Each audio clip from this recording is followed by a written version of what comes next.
ఐపీఎల్లో అన్ని జట్లకు కెప్టెన్లు మారినా చెన్నై జట్టును మాత్రం ఇంకా ధోనీనే నడిపిస్తున్నాడు. 2008 నుంచి ఇప్పటి వరకు చెన్నై సూపర్ కింగ్స్ కు కెప్టెన్ గా చేసిన మహి 2024 సీజన్ తర్వాత రిటైర్మెంట్ అయ్యే అవకాశాలు ఎక్కువగా కనిపిస్తున్నాయి. 2023 సీజన్ ధోనీది చివరిదని భావించినా ఫ్యాన్స్ కోసం 2024 సీజన్ కూడా ఆడనున్నట్లు తెలుస్తోంది. ఇంతవరకు బానే ఉన్నా ధోనీ తర్వాత చెన్నై జట్టును నడిపించేదెవరు అనే ప్రశ్న అందరిలో నెలకొంది.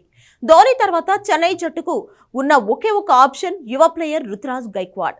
బ్యాటర్ గా అద్భుత ఫామ్ లో ఉన్న గైక్వాడ్ చెన్నై భవిష్యత్ సారథిగా కితాబులు అందుకుంటున్నాడు. ఫ్యాన్స్ సైతం గైక్వాడ్ కెప్టెన్ అని ఫిక్స్ అయిపోయారు. అయితే అసలు ట్విస్ట్ ఏంటంటే చెన్నై సారథిగా భారత వికెట్ కీపర్ బ్యాటర్ రాబోతున్నాడు.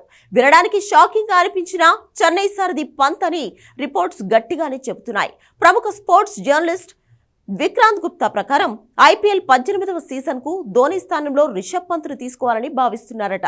రిషబ్ పంత్ ఐపీఎల్ 2025 నుంచి చెన్నై సూపర్ కింగ్స్ కు నాయకత్వం వహించే బలమైన అవకాశం ఉంది. రాబోయే ఎడిషన్ ధోనీకి చివరిది. అతని స్థానాన్ని భర్తీ చేయగల వారు ప్రస్తుత జట్టులు ఎవ్వరూ లేరు. రుతురాజ్ గైక్వాడ్ మంచి బ్యాటర్ అయినప్పటికీ కెప్టెన్ కాలేడు అని గుప్తా స్పోర్ట్స్ టాక్ లో తెలిపారు.